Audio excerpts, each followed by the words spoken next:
Marcos 6, 53, até o final do capítulo 7. Diz assim a palavra de Deus: Depois de atravessarem o mar, chegaram a Genezaré e ali amarraram o barco. Logo que desembarcaram, o povo reconheceu Jesus. Eles percorriam toda aquela região e levavam os doentes em macas para onde ouviam que ele estava. E aonde quer que ele fosse, povoados, cidades ou campos, levavam os doentes para as praças. Suplicavam-lhe que pudessem pelo menos tocar na borda do seu manto, e todos os que nele tocavam eram curados. Os fariseus e alguns dos mestres da lei, vindos de Jerusalém, reuniram-se a Jesus e viram alguns dos seus discípulos comerem com as mãos impuras, isto é, por lavar. Os fariseus e todos os judeus não comem sem lavar as mãos cerimonialmente, apegando-se assim à tradição dos líderes religiosos. Quando chegam da rua, não comem sem antes se lavarem, e observam muitas outras tradições, tais como o lavar de copos, jarras e vasilhas de metal. Então os fariseus e os mestres da lei perguntaram a Jesus: por que os seus discípulos não vivem de acordo com a tradição dos líderes religiosos, em vez de comerem o alimento com as mãos impuras? Ele respondeu: bem profetizou Isaías acerca de vocês, hipócritas, como está escrito: este povo me honra com os lábios, mas o seu coração está longe de mim. Em vão me adoram, seus ensinamentos não passam de regras ensinadas por homens. Vocês negligenciam os mandamentos de Deus e se apegam às tradições dos homens. E disse-lhes: vocês estão sempre encontrando uma boa maneira de pôr de lado os mandamentos de Deus, a fim de obedecerem às suas tradições. Pois Moisés disse: honra teu pai e tua mãe, e quem amaldiçoar seu pai ou sua mãe terá que ser executado. Mas vocês afirmam: se alguém disser ao seu pai ou à sua mãe, qualquer ajuda que vocês poderiam receber de mim é corbã, isto é, uma oferta dedicada a Deus, vocês o desobrigam de qualquer dever para com seu pai ou sua mãe. Assim vocês anulam a palavra de Deus por meio da tradição que vocês mesmos transmitiram e fazem muitas coisas como essa. Jesus chamou novamente a multidão para junto de si e disse: ouçam-me todos e entendam isto. Não há nada fora do homem que nele entrando não possa torná-lo impuro. Ao contrário, o que sai do homem é que o torna impuro. Se alguém tem ouvidos para ouvir, ouça. Depois de deixar a multidão e entrar em casa, os discípulos lhe pediram explicação da parábola. Será que vocês também não conseguem entender? Perguntou-lhe Jesus. Não percebem que nada que entre no homem pode torná-lo impuro? Porque não entra em seu coração, mas em seu estômago, sendo depois eliminado. Ao dizer isso, Jesus declarou puros todos os alimentos. E continuou: o que sai do homem é que o torna impuro, pois do interior do coração dos homens vêm os maus pensamentos, as imoralidades sexuais, os roubos, os homicídios, os adultérios, as cobiças, as maldades, o engano, a devassidão, a inveja, a calúnia, a arrogância e a insensatez. Todos esses males vêm de dentro e tornam o homem impuro. Jesus saiu daquele lugar e foi para os arredores de Tiro e Sidom. Entrou numa casa e não queria que ninguém o soubesse. Contudo, não conseguiu manter em segredo a sua presença. De fato, logo que ouviu falar dele, certa mulher, cuja filha estava com um espírito imundo, veio e lançou-se aos seus pés. A mulher era grega, cirofenícia de origem, e rogava a Jesus que expulsasse de sua filha o demônio. Ele lhe disse: deixe que primeiro os filhos comam até se fartar, pois não é correto tirar o pão dos filhos e lançá-lo aos cachorrinhos. Ela respondeu: Sim, Senhor, mas até os cachorrinhos debaixo da mesa comem das migalhas das crianças. Então ele disse: por causa desta resposta você pode ir. O demônio já saiu da sua filha. Ela foi para casa e encontrou sua filha deitada na cama, e o demônio já a deixara. A seguir, Jesus saiu dos arredores de Tiro e atravessou Sidom até o mar da Galileia e a região de Decápolis. Ali algumas pessoas lhe trouxeram um homem que era surdo e mal podia falar, suplicando que lhe impusessem as mãos. Depois de levá-lo à parte, longe da multidão, Jesus colocou os dedos nos ouvidos dele. Em seguida cuspiu e tocou na língua do homem. Então voltou os olhos para o céu e com um profundo suspiro disse-lhe: Efatá, que significa abra-se. Com isso os olhos do homem se abriram, sua língua ficou livre e ele começou a falar corretamente. Jesus ordenou-lhes que não contassem a ninguém. Contudo, quanto mais ele proibia, mais eles falavam. O povo ficava simplesmente maravilhado e dizia: ele faz tudo muito bem, faz até o surdo ouvir e o mudo falar. Amém. Oremos mais uma vez. Senhor amado, precisamos de Ti. Senhor, sem a ajuda do Teu Espírito, estas são apenas palavras num livro. Mas, Senhor, torna-as vivas diante de nós nesta hora. Ajuda-me, Senhor, a transmiti-las com fidelidade. E ajuda, Senhor, o Teu povo a ouvi-las e responder a elas, Senhor, com louvor e adoração. Um falar que seja conforme um coração transformado pela Tua palavra. Oramos assim em nome de Jesus. Amém. Podemos sentar.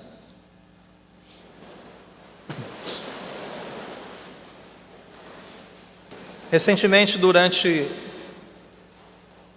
uma oficina de pregação expositiva que fizemos aqui na igreja, tanto aqui como na cidade de Goiânia, eu tive a oportunidade de conversar bastante com um amigo nosso, pastor Joel Teodoro, pastor presbiteriano, e numa ocasião que eu realmente não me recordo qual, e nem ele, diga-se de passagem, porque eu tentei consultá-lo e ele não se lembrava, não sei se foi numa instrução, numa conversa informal, ele dizia que um dos grandes problemas da formação do cristão, do evangélico brasileiro, era o seguinte: nós nos convertemos e já queremos partir para uma vida de regras, de listas de pode e não pode, uma espécie de vida moralista, legalista, sem observarmos o significado mais profundo do processo de santificação na Bíblia Sagrada, sem atentarmos para o que a Bíblia fala a respeito desse processo por meio do qual nós somos conformados à imagem de Jesus, que é um processo que depende do Espírito Santo, evidentemente, mas que requer de nós um empenho, requer de nós suor, que entremos na arena de Deus, vamos dizer assim. Esse processo de santificação envolve uma disciplina difícil, uma prática difícil, e que muitos evangélicos brasileiros não atentam para ela, que é a sondagem do coração, ou melhor dizendo, deixar-se sondar pelo Espírito Santo, de modo que a própria palavra de Deus, no poder do Espírito, traga à tona aquilo que está escondido, aquilo que nós mesmos desconhecemos às vezes. Então o que acontece, segundo o pastor Joel, com a média, dos evangélicos aqui desta nação?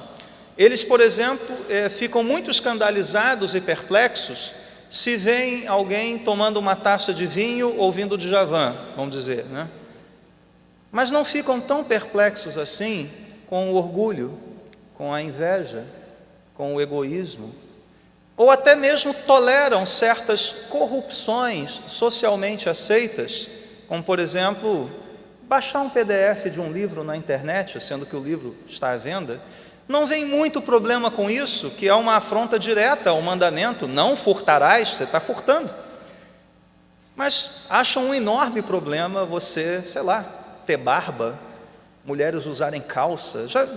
Eu acho que o pessoal mais antigo aqui, né, já ouviu falar disso, não é verdade? Uma série de regras, uma série de normas criadas pelos homens, pela denominação, pela igreja local. Infelizmente, a prática de você permitir que o Espírito sonde seu coração e revele aquelas sujeiras mais entranhadas, aquele egoísmo mais disfarçado, aquele orgulho travestido, né, de espiritualidade.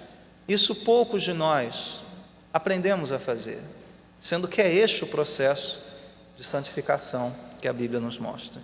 A maior parte do texto que nós lemos, do capítulo 7 principalmente, fala exatamente sobre isso.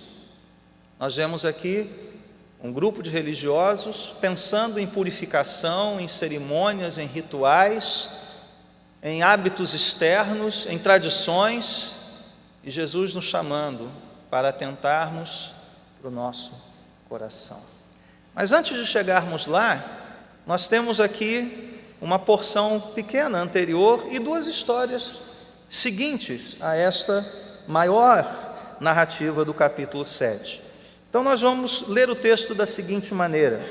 Do capítulo 6, versos 53 a 56, nós temos uma pequena história que serve de preparação, digamos assim, um preâmbulo, um prólogo para a discussão seguinte do capítulo 7, versos 1 a 23, que é a maior parte do nosso texto. Então, preparação, aqui a discussão em torno da tradição e do coração. Isso, está tudo rimadinho que é para você guardar. Preparação, discussão sobre tradição e coração. E depois, a partir do capítulo 7, verso 24 até o fim, duas histórias que servem de ilustração ou explicação para aquilo que Jesus ensinou na narrativa anterior. É assim que nós vamos ler o nosso texto, meditar no nosso texto. Nosso texto começa com depois de atravessarem o mar. Nós lembramos que isto está na sequência daquele milagre maravilhoso que deixou os discípulos perplexos, tanto no deserto quanto no mar. Jesus se revelando aqui como o profeta e pastor maior que Moisés, maior que Josué, o próprio Deus eu sou encarnado, mas um Deus que vem também para colocar o coração dos seus discípulos à prova. E nós vimos no domingo passado que os discípulos, assim como Israel, eles duvidaram diante do deserto e diante do desafio do mar. Os discípulos são descritos pela narrativa de Marcos com a mesma característica daqueles homens que estavam na sinagoga no capítulo 3 e ficaram perplexos pelo fato de Jesus ter curado um homem com a mão ressequida num sábado. E diz o texto do capítulo 3 que eles estavam com o coração endurecido. É a mesma expressão que Marcos usa aqui para se referir aos discípulos. Estavam com o coração endurecido. Então, o problema do coração começa, na verdade, antes até, né? Um coração duro. E nós vamos ver aqui exemplos também de outros corações endurecidos e não ouviam, não enxergavam o Senhor da glória, o Senhor Jesus Cristo. E aí entramos então nessa pequena narrativa chamada de preparação, versos 53 a 56. Parece uma cena bastante conhecida e muito familiar. Jesus está curando, as multidões estão maravilhadas, pessoas chegam até ele de todos os lugares, levando os seus doentes, pessoas em macas, e Jesus os cura. Já vimos isso, já estamos familiarizados com esta cena, se não fosse por um detalhe, se não fosse por uma única expressão no Evangelho de Marcos. Vejam o final do verso 56, que estas pessoas, esses enfermos, suplicavam-lhe que pudessem pelo menos tocar na borda do seu manto. E a pergunta que todo bom leitor da Bíblia, todo estudante da Bíblia deve fazer é o seguinte: por que isso está registrado? Qual a importância que tem este detalhe aqui? Ou se é um detalhe? Ou se Marcos quer dizer mais alguma coisa para nós aqui? E eu peço toda a paciência dos irmãos, que nós vamos investigar ao fundo toda uma teologia do manto que está por trás dessa afirmação aqui. E não é aquele manto, negócio neopenteca não, né? De jogar o manto, não é nada disso não. É o manto de Jesus aqui, o manto do Evangelho, tá bom? Esta vestimenta aqui que Jesus está usando foi uma vestimenta cujas características e finalidade foram dadas pelo próprio Deus. Se você quiser acompanhar comigo, se não apenas ouça, lá no livro de Números, capítulo 15, nós temos a descrição dessa vestimenta a partir do versículo 38, Números 15, 38, que diz o seguinte: o Senhor disse a Moisés: diga o seguinte aos israelitas: façam bordas nas extremidades das suas roupas e ponham um cordão azul em cada uma delas. Façam isso por todas as suas gerações. Agora preste atenção nisso.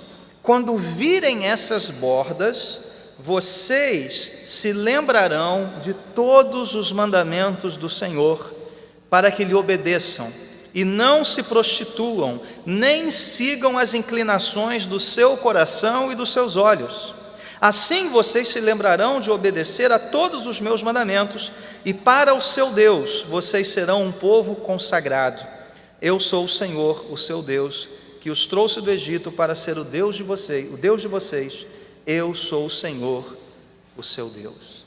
Então veja, uma simples vestimenta, mas perceberam aqui qual era a finalidade daquelas vestimentas? Que o povo se lembrasse dos mandamentos de Deus, o povo se lembrasse de não seguir os desejos do seu coração, e o povo se lembrasse da autoridade de Deus. Eu sou o Senhor que os tirou do Egito. Tudo isso simbolizado por bordinhas numa vestimenta. Curiosamente, o que nós vemos na cena seguinte do capítulo 7, os fariseus e os mestres da lei, que conheciam muito bem o significado dessa vestimenta e provavelmente estavam vestidos com ela, o que eles estavam fazendo? Negligenciando os mandamentos de Deus e se esquecendo de guardar o seu coração. Perceberam aqui a ligação, a ironia da história toda? Essa borda, mas tem outras coisas mais aqui, né? Paciência, teologia do manto. Essa borda na veste, né? A palavra borda em hebraico é kanaf, que é a mesma palavra usada para asa, né? Na verdade, a ponta da asa, né? E o que Marcos está querendo nos mostrar aqui? Marcos está querendo nos mostrar o cumprimento de uma profecia. Como é que é isso, pastor? Cumprimento de uma profecia? Sim. Se você abrir em Malaquias, capítulo 4, versos 1 e 2, ou se quiser ouvir, a palavra de Deus diz o seguinte: que naquele dia o sol da justiça, um título messiânico, esse sol da justiça se levantará e ele trará cura em suas asas. É uma figura meio estranha, né? Porque sol não tem asa, sol tem raios, tem calor, tem luz, né? Mas o sol da justiça, o Messias, o Salvador, traria cura em suas asas. Sabe qual é a palavra ali para asa? Kanaf, que quer dizer bordas. O Messias traria cura em suas bordas. Junta isso aí, e o que nós vemos? Jesus, o sol da justiça, curando pessoas que tocavam na borda do seu manto. Por isso que o povo suplicava para isso, pelo menos isso, porque se Jesus fosse o Messias prometido, o que se esperaria que acontecesse? Cura. E como é que o texto termina no capítulo 6? Todos os que nele tocavam eram curados. Ou seja, numa cena muito simples, o que Marcos está mostrando para nós? Jesus é o Messias, Jesus é o Salvador prometido, Ele é o sol da justiça e veio trazer cura em suas bordas, e uma cura pela autoridade de Deus. Lembra que a borda significa isso também? É a própria presença de Deus, a autoridade de Deus, a palavra de Deus, o poder da palavra de Deus. Jesus estava ali com uma própria palavra encarnada, o verbo que se fez carne, a glória de Deus habitando entre nós, trazendo cura em suas bordas, cura em suas asas. E você pensa que acabou? Não acabou não. Ainda tem uma outra profecia sendo cumprida aqui.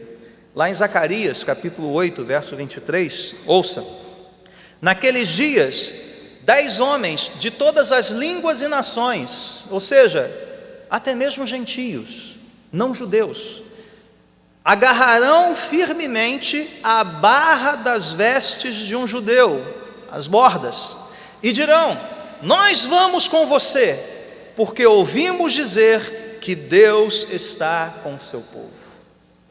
O que Zacarias está nos mostrando aqui? Que naqueles dias, uma referência aos dias do Messias, a era messiânica, a era do sol da justiça, a era do Salvador Jesus Cristo, pessoas de todas as línguas e nações, gentios, estarão agarrando as bordas do Salvador. Por quê? Deus está ali, Deus está com o seu povo. E o que nós lemos nessa história? A história seguinte a essa discussão lá com os fariseus: uma mulher gentia, grega de origem sírio-fenícia, se prostrando diante de Jesus, quase que agarrando Jesus literalmente, e reconhecendo: Deus está aqui. As multidões chegando até Jesus: Deus está aqui, esse é o Messias. E aqueles que deveriam reconhecer que Deus estava ali, negligenciavam os mandamentos e julgavam os discípulos, não pelos mandamentos, mas pela tradição, e diziam que os discípulos eram o quê? Impuros. Os impuros estão chegando até Jesus dizendo: Deus está aqui. E o povo de Deus está virando para os discípulos judeus também dizendo: vocês são impuros. Não parece uma ironia que Marcos está aprontando aqui para a gente, mostrando contrastes daqueles que deveriam ver, deveriam ouvir, deveriam entender, mas se apegaram à regra de homens, se apegaram à sua religiosidade e não enxergaram o sol da justiça. E olha que não enxergar o sol, sinal que a cegueira é terrível. Meus irmãos, eu creio que Jesus Cristo é Deus conosco, Ele é o Deus Emanuel. Você crê nisso? Ele é o Deus que habitou entre nós em toda a sua glória, na plenitude da sua glória. Ele é poderoso para curar os nossos corpos, Ele é poderoso para curar, como curou no passado, os enfermos e doentes, mas principalmente, Ele é poderoso pela sua palavra para sondar e curar o nosso coração, e confrontar o nosso coração com aquilo que nós insistimos em esconder, em não ver, não ouvir. O que nos leva à próxima cena, é a maior cena aqui do nosso texto, a discussão sobre a tradição e o coração. Qual era o problema? O problema está nos versos 2 e 5 aqui.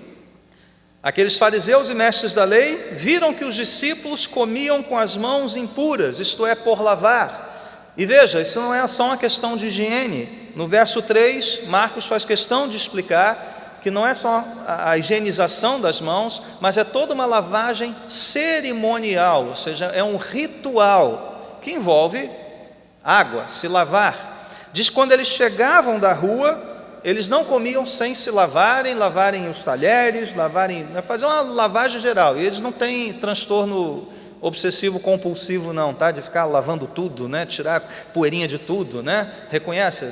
Né? Não tem toque não. Aqui era questão de religião mesmo, cerimônia, né? O que eles estavam querendo? Olha, você tem que ser cerimonialmente puro, então tem que se lavar. Essa era a questão. Então, impureza cerimonial era tratada com lavagem cerimonial. Então, esse era o problema. E qual é a pergunta que eles fazem a Jesus? Olha só a pergunta que eles fazem a Jesus no versículo 5. Por que os seus discípulos não vivem de acordo com a tradição dos líderes religiosos, em vez de comerem o alimento com as mãos impuras? Então esse era o problema apresentado a Jesus. A impureza cerimonial, que era tratada com lavagem cerimonial. Agora, o que levou esses fariseus e mestres da lei a estranharem o comportamento dos discípulos e questionar Jesus? Por 3 vezes é mencionado no texto, na verdade são 6 vezes, só que 3 delas por Jesus e as outras 3, as 3 primeiras, no contexto da narrativa. A palavra-chave é tradição. 6 vezes ela aparece aqui, versículo 3, 4 e 5, versículos 8, 9 e 13. sendo que essas 3 últimas, Jesus está falando sobre elas. Então veja, esses homens estavam dizendo, seus discípulos estão impuros, mas por que critério? Não, da tradição, das nossas regras, do que nós colocamos na nossa listinha de certo e errado. Meus irmãos, a tradição é um problema? Evidentemente que não. Tradição, ela é definida quase que de maneira poética como a fé viva dos que já se foram, a fé viva dos que morreram. Nós cristãos tendemos a ter um pensamento, uma filosofia de vida mais conservadora nesse sentido, de privilegiar a tradição, esse diálogo entre os que já se foram, os que estão vivos e a geração que ainda está por vir. Essa é uma definição bem conservadora lá do conservadorismo inglês, né? Edmund Burke e outros camaradas aí, mas na política, mas ela serve muito bem para entendermos tradição. Na igreja, nós olhamos para o passado, vemos esses gigantes do passado, estamos assentados sobre os ombros dos gigantes do passado. Nós olhamos para o nosso tempo e vemos os desafios da nossa igreja, mas também queremos preparar a igreja para os desafios da próxima geração. Então não, tradição não é um problema, ela só é um problema quando ela nos tira o bom senso, quando ela nos rouba daquilo que é prioritário, essencial, primordial e que deve ser levado em conta em primeiro lugar. Eu terminei de ver com a Adriana a série chamada Downton Abbey, não sei quem já viu, excelente série, bem conservadora, bem de época, costumes, excelente. E lá tem um mordomo chamado Carson, e o Carson é uma figura, né? Todo tradicionalzão, vozeirão assim. E no último, se não me engano, no último capítulo, uma das amas de companhia, ou seja, uma das empregadas da casa, ela entra em trabalho de parto no quarto da filha da condessa. O trabalho dela era pentear a condessa, trocar a condessa, botar o colarzinho na condessa, bater papo com a filha da condessa, perdão. E ela entra em trabalho de parto ali. E a filha da condessa, compadecida, diz: não, deita aí na minha cama, vou chamar o médico e tal. E aí alguém faz uma observação, não lembro quem, e diz assim: se Carson visse isso. Ou seja, né, para ele, para o Carson, para o mordomo, era inconcebível que uma criada deitasse na cama da filha da condessa em nome da tradição, mas era para ter um filho, gente. É um caso de urgência. Então veja que a tradição impedia o Carson de ver além, de ver o que era importante, de ver o que era prioritário, emergencial. A mulher está tendo um filho, a bolsa estourou, entrou em trabalho de parto. A tradição só é um problema quando acontece isso com a gente. E como aconteceu exatamente com os fariseus e mestres da lei. Portanto, qual era o problema com a tradição deles? Jesus diz qual é o problema nos versos 8, 9 e 13. Vamos acompanhar a fala de Jesus aqui. Verso 8: vocês negligenciam os mandamentos de Deus e se apegam às tradições. No verso 9: vocês estão sempre encontrando uma boa maneira de pôr de lado os mandamentos de Deus, a fim de obedecerem às tradições. E verso 13: assim vocês anulam a palavra de Deus por meio da tradição que vocês mesmos transmitiram. Então qual era o problema? Negligenciar, pôr de lado, anular a palavra de Deus, a regra principal, a régua que media, em nome de uma tradição. Então veja a ironia disso aqui.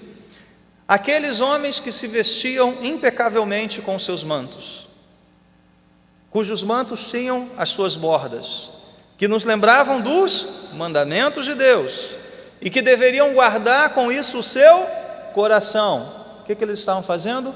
Negligenciando os mandamentos de Deus e também se esquecendo de guardar o coração. Eles estavam guardando hábitos, eles estavam guardando a tradição. E o coração deles? Jesus diz o que aconteceu com o coração deles. Jesus faz duas coisas aqui para confrontar essa religiosidade estúpida, essa tradição obtusa. Ele faz duas coisas aqui. Se aqueles homens estavam julgando os discípulos conforme a tradição, Jesus os julga conforme o padrão da palavra. Se aqueles homens estavam se esquecendo dos mandamentos, Jesus lembra a eles os mandamentos. Vamos ver o que Jesus faz? Então, primeiro, eles estavam julgando segundo a tradição, agora Jesus vai julgá-los segundo a palavra de Deus. Verso 6, Jesus respondeu: bem profetizou Isaías acerca de vocês, hipócritas, como está escrito. Este é o padrão, esta é a régua, está escrito, é isso que nós temos que guardar. E veja que o texto que Jesus escolhe amarra essas questões de maneira maravilhosa. Este povo me honra com os lábios, ou seja, formalmente a sua fala estava correta, mas Jesus vai mais fundo. Jesus vai onde ninguém pode ver. O seu coração está longe de mim. Então, qual é o diagnóstico, qual é o julgamento que Jesus faz? Está escrito: o problema de vocês é um coração distante dos meus mandamentos. O problema de vocês é um problema cardíaco, cardiacamente espiritual, sei lá. É um coração longe de Deus. E o que um coração longe de Deus gera? E aí nós vamos então para os sintomas, né? A causa é o coração, mas como é que essa deficiência do coração aparece? Primeiro, um problema com a fala. Este povo me honra com os lábios, mas é tudo falso. Essas palavras, elas são só formalidades, vazias, elas não guardam um compromisso com o coração. Então eles têm um problema de fala também, não tem? O problema de coração aparece no problema da fala. E eles têm um problema com a audição também, porque como é que Jesus termina essa discussão com eles? Lá no verso 16: se alguém tem ouvidos para ouvir, ouça. E toda a multidão está ali como testemunha. E eles ouviram? Não. Não ouviram, não viam, não falavam direito, porque o coração estava longe de Deus. Isso vai ser importante para as duas outras histórias. Guarda aí, anota aí. Então, se julgavam com a tradição, Jesus os julga com a palavra. Se eles estavam se esquecendo dos mandamentos, o que Jesus faz? Lembra o mandamento. E bastou um, né? Se Jesus fosse se prolongar, ele lembraria os outros, mas basta um. O que ele faz? Ele lembra o 5º mandamento. Verso 10: pois Moisés disse: honra teu pai e tua mãe, e quem amaldiçoar seu pai e sua mãe terá de ser executado. Mas vocês dão um jeitinho de driblar isso, fazendo o quê? E aí entra esse corbã aqui no meio. O que é o corbã? Corbã era um voto, uma dedicação que o judeu fazia a respeito de alguma coisa, de algum bem. Corbã é oferta, a palavra pode ser traduzida por oferta.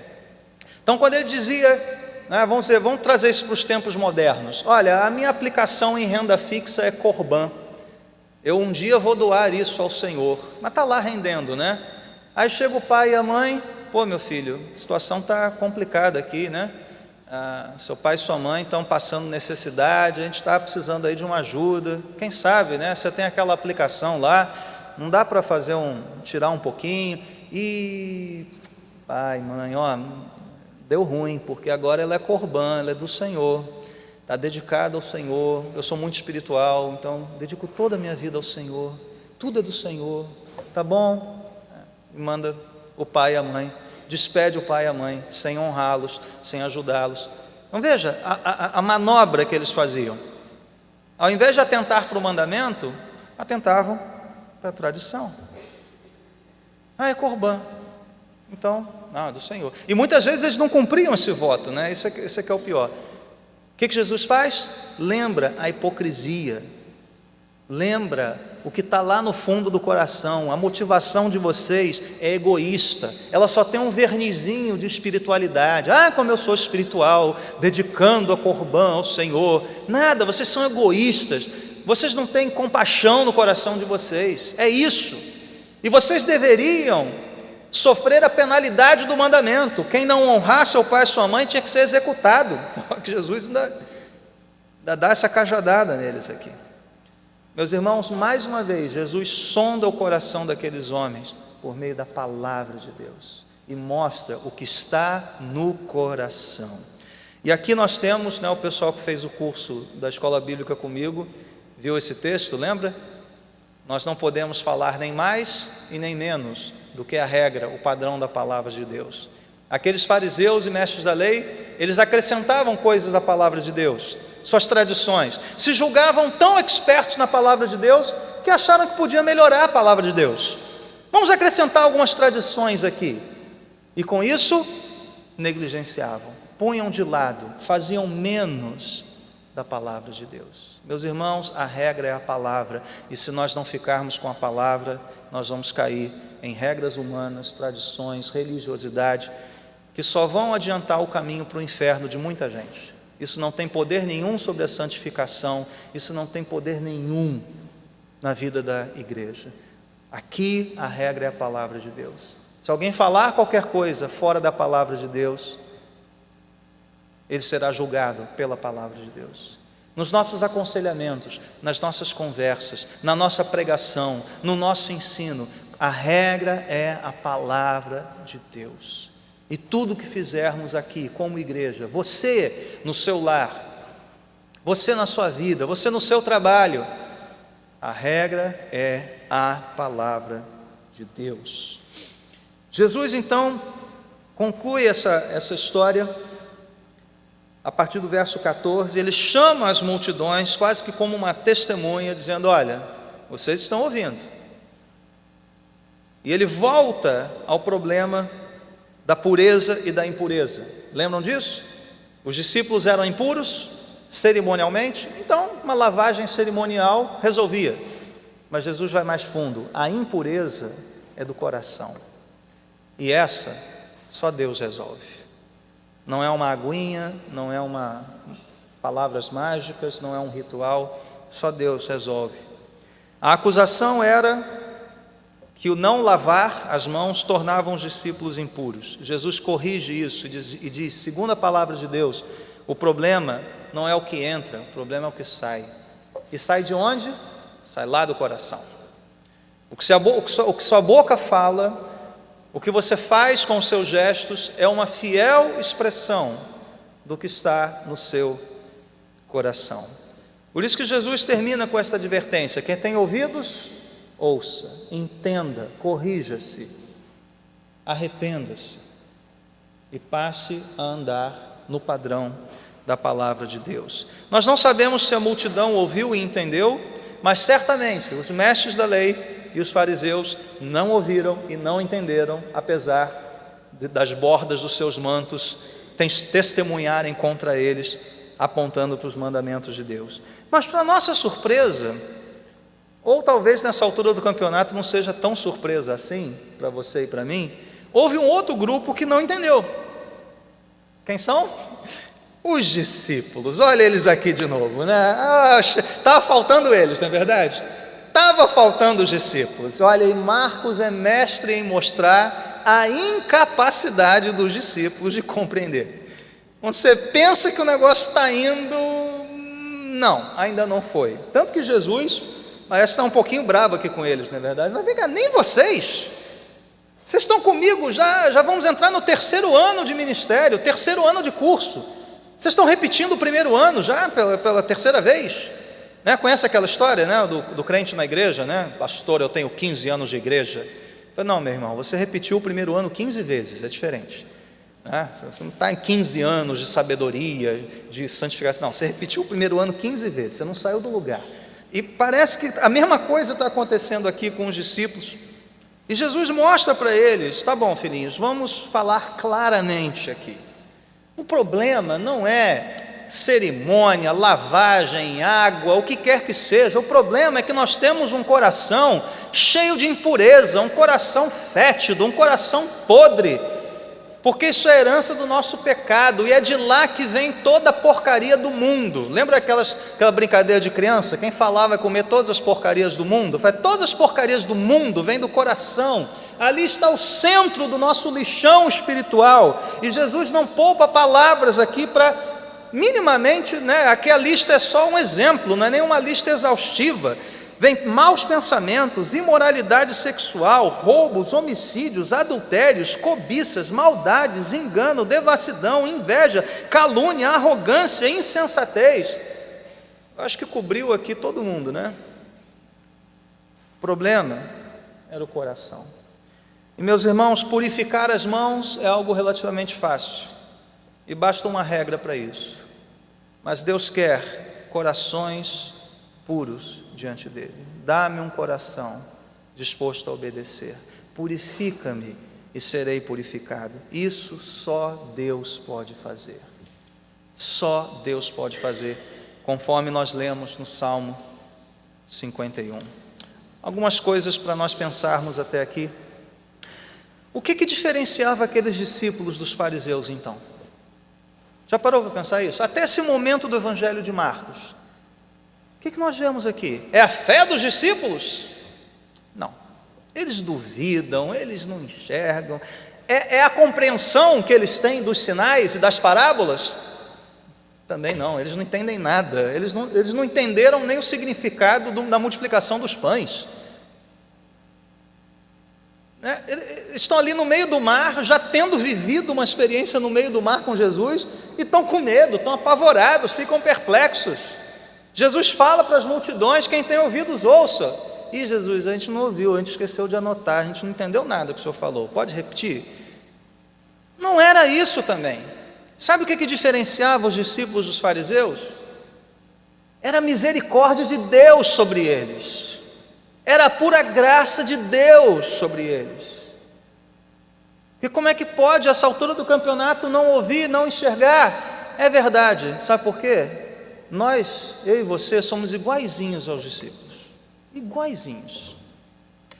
Sabe o que nos diferencia daqueles que não enxergam, daqueles que não ouvem, daqueles que não falam corretamente? É a pura misericórdia de Deus. Não há nada em você e nem em mim que nos faça sábios, inteligentes, perspicazes, bons entendedores, bons ouvintes, bons faladores. Sabe por quê? Porque o coração é tudo igual. Nosso coração é um coração formado com as sementes do pecado. E Deus quer mudar o nosso coração. Deus não quer apenas formalidades externas, Ele quer um coração que seja transformado. E aí sim, um coração transformado, você terá a fala transformada, ouvidos transformados, olhos transformados, roupas transformadas, trabalho transformado. Tudo será transformado. Mas se não começar no coração, se não for lá, a cirurgia não for lá, nós ficaremos iguaizinhos a estes, nos apegando a coisinhas, tradições, achando que com isso iremos agradar a Deus e iremos caminhar numa vida de santidade. Não. Nós só podemos ver, ouvir e falar corretamente, compreender corretamente, pela misericórdia de Deus. Segunda coisa, decorrente dessa, é impossível uma vida santificada por meio de regras por homens, se nós não guardarmos o coração. Conduta correta e disciplina são importantes? É lógico que sim. Há uma frase que vai abrir o nosso curso aqui de disciplinas espirituais, já adianto, do pastor Kent Hughes, que diz assim: sem suor não há santidade. A Bíblia nos chama para o empenho, a Bíblia nos chama para o esforço. Deus nos deu tudo o que precisamos para a vida e a piedade, por isso empenhem-se, desenvolvam a sua salvação. Mas de que forma? Mantendo o coração guardado em Jesus, guardado pela palavra de Deus, sondado pelo Espírito Santo. E meus irmãos, nenhum ritual, nem rituais evangélicos podem mudar o coração.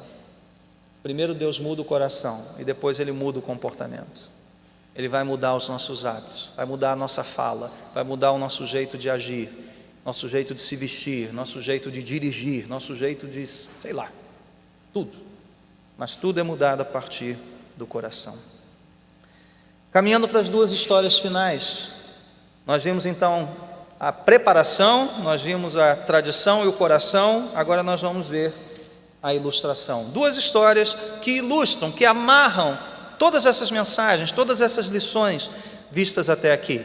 A primeira delas é uma mulher gentia, aliás, uma pessoa duplamente desqualificada diante dos judeus, né? Você sabia que todo judeu homem, ele ora agradecendo a Deus por não ter nascido escravo, nem gentio e nem mulher. E o que nós temos aqui? Uma mulher gentia, ou seja, uma pessoa aos olhos de um judeu, cheio de tradições, duplamente desqualificada. E onde ela está? Ela está atrás de Jesus, desesperadamente atrás de Jesus. Jesus sai da região dos judeus e vai para uma região gentia, Tiro e Sidom, uma região de ora inimigos, ora aliados de Israel, e ali está esta mulher. O que ela faz? Verso 25, final. Ela veio e se lança aos pés de Jesus. Você não vê ninguém fazendo isso da classe dos religiosos aqui, ninguém. Um gesto de humilhação, um gesto de reconhecimento do senhorio de Jesus Cristo. E o que Jesus faz com esta mulher? E aqui, né, não sei se você já ouviu, Jesus chamou ela de cadela. Não foi nada disso que Jesus fez. Jesus é um gentleman, não ia fazer isso com a mulher. Jesus não chamou ela de cachorrinha, não fez isso não. Jesus contou uma parábola, uma pequena parábola, e uma parábola incompleta, que diz respeito à sua missão. Ele conta para ela, ele diz para ela, de maneira muito clara, a sua missão, mas em forma de uma historinha, de uma parábola. A cena aqui é doméstica, é uma cena de refeição. Quem está sentado à mesa? A família, com seus pais e com crianças, né? Quem tem filho pequeno aqui sabe, como é que a criança come? Toda comportadinha, né? Sai limpinha, direitinho, né? Olha, os garfinhos aqui, guardanapinho, né? É assim que criança come, né? Não, pelo menos lá em casa até hoje, toda vez que acaba uma refeição, tem que varrer embaixo da mesa. No mínimo tem lá uns grãos de arroz, uns grãos de ervilha, né? Lanche então que tem pedaço de bolo, né? O pão solta, as coisas ficam ali. Essa é a cena, né? Então Jesus está dizendo, os filhos estão comendo pão. E o que está acontecendo com o pão? Está esfarelando, está caindo da mesa. E ele diz para aquela mulher, olha, não é certo, e não é mesmo, nenhum de nós faria isso, não é certo tirar o pão dos filhos e dar para o cachorrinho. Cachorrinho aqui é cachorrinho mesmo, diminutivo, porque é o cãozinho domesticado, não é o cachorro de rua, né, meio selvagem até, perigoso. Esse aqui já é uma outra palavra que Jesus usa para falar sobre o animal doméstico, o animal que está ali ambientado com a casa. Então sim, por mais que você ame o seu cachorrinho, leve-o no pet shop, dê banho, tosa, trate-o até com nome de gente, né? Cadê a Gilda? Aqui a Gilda, né? Né? Ele seja assim, quase que um ser humano para você. Não é muito sensato você tirar a refeição do seu filho e dar para ele, não é verdade? Ele tem a refeiçãozinha dele, separada, né? Ou ele come ali o que sobrar, não sei como é que é o seu costume com o cachorro. Jesus conta essa pequena historinha, só que ele não completa a história. Ele diz, tem crianças comendo, e não é certo tirar das crianças e dar para os cachorrinhos. O que acontece com esta mulher? Olha que fantástico. Ela ouve, ela entende, ela responde, tudo de maneira correta. Ela ouve a história e compreende a história. E como é que ela começa a sua fala? Sim, Senhor, é verdade, o que o Senhor falou é verdadeiro. Só que tem uma outra parte da história que o Senhor não contou, eu vou completar aqui. Até os cachorrinhos comem do que aquela criançada que fez bagunça e comeu a refeição, né? Deixou cair no chão. E eles se satisfazem com aquilo. Eles se satisfazem com aquelas migalhas. Agora a cena está completa. Agora nós temos o quadro completo. Esta mulher, uma gentia, aos pés de Jesus, ela ouve, ela entende e ela responde de maneira correta, revelando um coração quebrantado, submisso, cheio de fé, a ponto de se declarar satisfeita com uma migalha da graça de Deus. Se Deus tem pão para oferecer aos judeus, Senhor, eu que sou uma gentia, eu me contento com as suas migalhas, a sua migalha é suficiente para mim. Assim como aquela fé do tamanho de um grão de mostarda, ela move montanhas, até a migalha da graça de Deus era suficiente para aquela mulher. E o que acontece? Como é que Jesus responde a ela?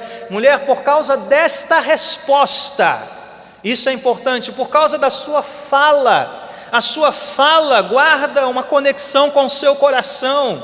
Você entendeu? Deus abriu os seus olhos, Deus abriu os seus ouvidos, e Deus agora está abrindo a sua boca para falar de maneira correta, e é por causa dessa sua resposta que o demônio já saiu da sua filha. A migalha chegou até lá. A migalha chegou lá, na distância. A graça de Deus agiu e purificou a filha daquela mulher. A filha daquela mulher agora está pura diante de Deus. Meus irmãos, Jesus jamais desprezará um coração quebrantado e contrito. Jamais desprezará aqueles que se põem diante da presença dele. Senhor, dá-me uma migalha da tua graça. Senhor, aqui está um problema que eu não posso enfrentar. Aqui está minha filha endemoniada. Aqui está meu coração, meu casamento em crise. O que quer que seja, Senhor, dá-me ainda que seja uma migalha da tua graça. Isso é suficiente para mim. Eu me fartarei com as migalhas da tua graça. Elas são poderosas porque vêm de ti. É o Senhor, é o Todo-Poderoso Deus quem nos dá. Meus irmãos, Jesus não desprezará. E na última cena, Jesus amarra mais uma vez aquilo que aprendemos. Jesus continua entre os impuros. Lembra da profecia de Zacarias? Que os impuros agarrarão o judeu, o Messias. Um judeu aqui é o próprio Jesus, judeu de judeus, o Salvador, e dizia: nós vamos com você, Deus está aí, Deus está aqui. Jesus continua em território gentio, em território impuro. Nós voltamos a Decápolis, a região daquele endemoniado gadareno. Lembram dele no capítulo 5? Jesus volta lá e encontra aqui um homem que não pode falar e não pode ouvir corretamente. O que Jesus faz? Efatá. Abre-se os ouvidos, abram-se os lábios. E curiosamente, a gente sabe que no aspecto físico, né, aquele que não ouve direito não fala direito, não é verdade? Todo surdo, ele também tem dificuldades na sua fala, porque ele não ouve, ele não consegue reproduzir sons, não é verdade? Mas não é que esse homem tem a língua aberta, ele passa a falar corretamente. Perceberam aqui essa expressão de Marcos, verso 35? Com isso os ouvidos do homem se abriram, sua língua ficou livre e ele começou a falar corretamente. Marcos quer nos mostrar aqui não apenas a extensão do milagre de Jesus. Se Jesus abrisse a boca dele e ele começasse, já seria um grande milagre. Mas Jesus abre a sua boca e ele começa a falar corretamente. Por que esse homem está aqui? O que ele está fazendo nessa história e que relação ele tem com tudo que a gente viu aqui? Este homem era, no seu estado enfermo, um próprio retrato do povo de Israel. Marcos é mestre em salpicar no seu evangelho aquilo que nós chamamos de parábolas vivas. Ou seja, uma história real, isso aqui aconteceu de verdade, mas ela ilustra algo que Jesus já ensinou e já fez anteriormente no texto. Nós temos os fariseus e mestres da lei que não ouvem, não falam, porque o coração está distante. Nós vemos aqui Deus curando, Jesus curando um homem que não ouve e não fala. E as multidões se maravilham por causa disso. Por que essa história está aqui? Essa parábola viva? Os fariseus não ouviam, não falavam. A mulher gentia ouviu e falou corretamente. Os fariseus queriam se purificar pelo ritual. A filha da mulher gentia foi purificada pelo poder de Jesus. E este mudo e gago aqui, a gente não sabe exatamente, mudo, né? Vamos colocar dessa forma, ele é um retrato exato, perfeito, daqueles mestres da lei dos fariseus. E eu me arrisco a dizer que também é uma parábola viva dos discípulos, que também não ouviam, e não estavam falando corretamente. E por que o povo está admirado? Aquilo que deve nos causar admiração e louvor. Só Jesus Cristo pode curar, não só o fisicamente surdo e mudo, mas aqueles também espiritualmente surdos, mudos e cegos. Só Jesus pode fazer isso, como fez com este homem. Já caminhando para o final, meus irmãos, todas essas cenas, essas histórias amarradas por Marcos nos mostram que Jesus Cristo é o sol da justiça, o Messias, o Salvador prometido, que veio curar nossa audição, nossa fala, por meio de uma mudança, de uma cirurgia profunda no nosso coração. Ele quer purificar o nosso coração. Mas esta mudança só é possível porque Ele mesmo, Jesus Cristo, Ele foi para o Calvário como uma ovelha muda. Ele não falou, Ele não reagiu. E ali no Calvário, seus olhos e os seus ouvidos se fecharam numa morte real e verdadeira. E após um sábado inteiro de silêncio e escuridão, uma nova voz é ouvida: Ele está vivo. Ele está vivo. E outras vozes começam a se propagar: Ele está vivo.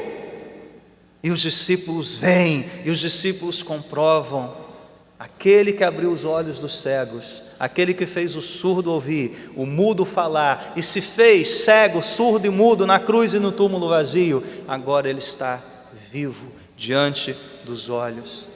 Ele sobe aos céus para reinar até que seus inimigos sejam postos debaixo dos seus pés. Envia o seu Espírito para transformar corações e mentes.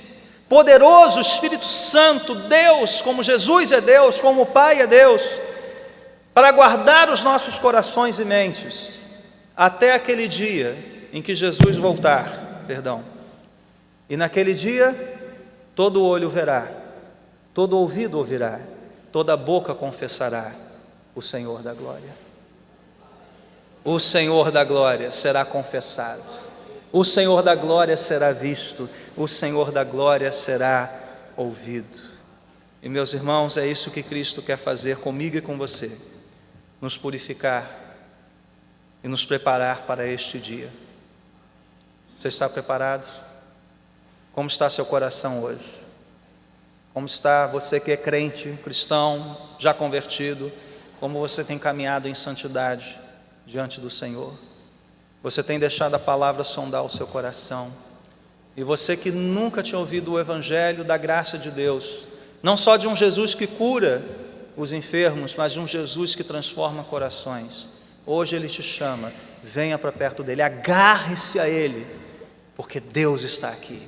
Deus está presente em Jesus Cristo, o Deus encarnado, e Ele é poderoso para te salvar, te purificar de todos os seus pecados e te trazer uma esperança verdadeira. Abrir os seus olhos, abrir os seus ouvidos, abrir os seus lábios e curar seu coração. Vamos orar.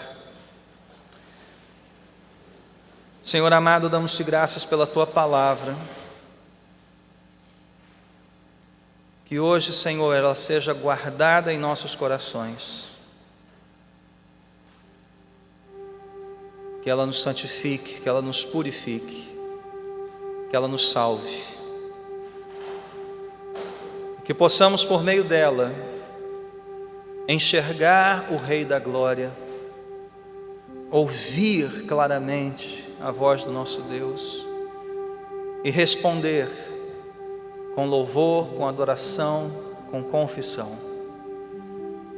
Faz isso por mim, Senhor, faz isso por cada um dos meus irmãos. Faz isso por aqueles, Senhor, que ainda não te conhecem e estão perdidos nas trevas, talvez apegados à religiosidade, a costumes, mas sem conhecer ainda o Senhor de todos os corações e mentes.